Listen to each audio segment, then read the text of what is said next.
안녕하세요. 디그라운드 치료사 원정입니다. 지난 시간에 우리가 정서적으로 미숙한 부모의 행동 패턴에 대해서 이야기를 나눠봤는데요. 오늘은 부모가 정서적으로 미숙한 행동 양상을 보일 때 자녀가 어떻게 행동을 취할 수밖에 없는지, 그걸 또 어떻게 받아들이는지, 그로 인해서 지금의 대인관계에는 어떤 영향을 주었는지, 내가 왜 이런 행동들을 하는지 좀 알아보려고 합니다. 그럼 시작해 보도록 해볼게요. 일단 정서적으로 미숙한 부모들의 행동 패턴을 지난 시간에 세 가지 좀 정리를 해보았는데요. 첫 번째로는 이제 정서적인 지원이 별로 없죠. 그래서 감정을 잘 알아채주지 않기 때문에 자녀가 외로움을 많이 느낄 가능성이 크고요. 두 번째로는 자기 중심적이고 자기 연민에 빠져있기 때문에 상대를 돌볼 여력이 없죠. 그래서 굉장히 권위적인 형태로 소통을 할 가능성이 크다, 이런 얘기를 했었고요. 마지막으로 이제 건강한 소통 방식이 아니라 말을 하지 않아도 상대가 다 알아차려 주기를 바라는 그런 정서적인 전염에 대해서도 이야기를 했었습니다. 이런 복잡하고 미묘한 신호를 계속해서 보내는데요. 이런 관계 체계에 들어가 있는 것을 미숙한 관계 시스템이다 라고 이야기를 해요. 이게 사실은 부모에게만 해당이 되는 건 아니고요. 정서적으로 미숙한 어떤 대상을 말하는 거거든요. 그게 배우자가 될 수도 있고요. 내가 가깝게 지내는 사람이 될 수도 있고요. 근데 이제 우리가 초기 관계에서 부모의 관계의 역동이 나한테 영향을 많이 미치기 때문에 미숙한 부모다라는 걸로 제가 타이틀을 잡아서 시작을 했어요. 정서적으로 미숙한 부모를 만났을 때 어떤 행동 양상을 취할 수밖에 없느냐. 첫 번째로는요.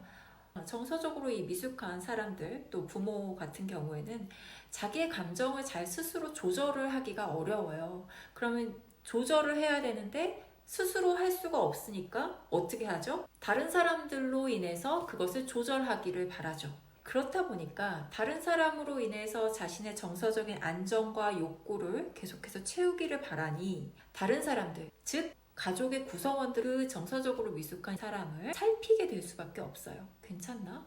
오늘은 좀 화가 안 났나? 내가 뭘 못 알아차려 주진 않았나? 이렇게 계속해서 신경을 쓸 수밖에 없습니다. 그러면서 느껴지는 게 뭐냐면 굉장히 강력한 어떤 책임감을 경험을 하게 돼요. 사람들이 제일 처음에 이제 접근하는 방식은 뭐냐면요. 자기 동정이거든요. 자기가 불쌍하다는 표현을 굉장히 많이 한다 그랬잖아요. 그렇기 때문에 자기 동정을 불러일으켜요. 동정을 불러일으키면 어떻게 돼요? 저 사람은 내가 도와야 되겠다. 저 사람을 내가 행복하게 해줘야 되겠다. 배우자의 경우도 그럴 수 있죠. 또 그게 강력하게 일어나는 관계가 어떤 관계예요? 부모-자녀 관계거든요. 자녀는 부모가 힘이 없고 와해되고 정서적으로 상처를 받는 것을 원하지 않죠. 보기가 너무 힘들단 말이에요. 그러니까 어떻게 해요?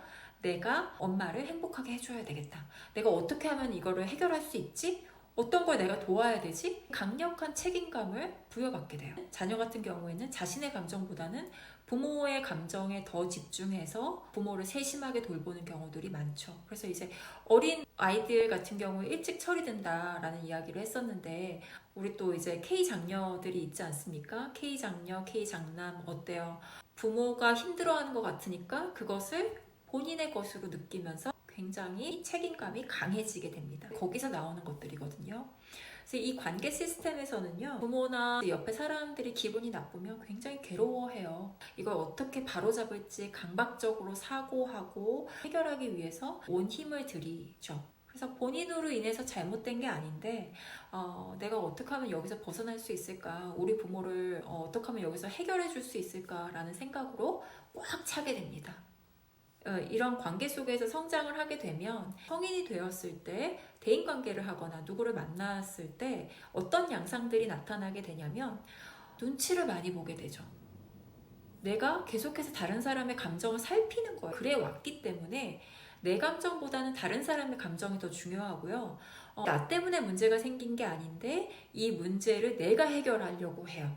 내가 뭘 잘못했거나 내가 문제를 일으켰진 않았나? 이런 것들을 자꾸 돌아보게 되죠. 뭐 예를 들어서 회사에서 누굴 만났는데 분명히 나 때문에 화가 난 건 아니란 말이에요. 딱딱하게 그냥 아, 네 하고 지나갔는데 저 사람 뭐가 화가 났나? 나 때문에 뭐가 기분이 안 좋았나? 이런 것들을 과하게 염려하고 생각하게 되는 거죠. 그래서 내가 눈치를 많이 본다. 그러면 엄마 아빠의 관계 속에서 책임감을 많이 부여받지는 않았나 라는 걸 한번 돌아보셔야 될 필요가 있을 것 같아요.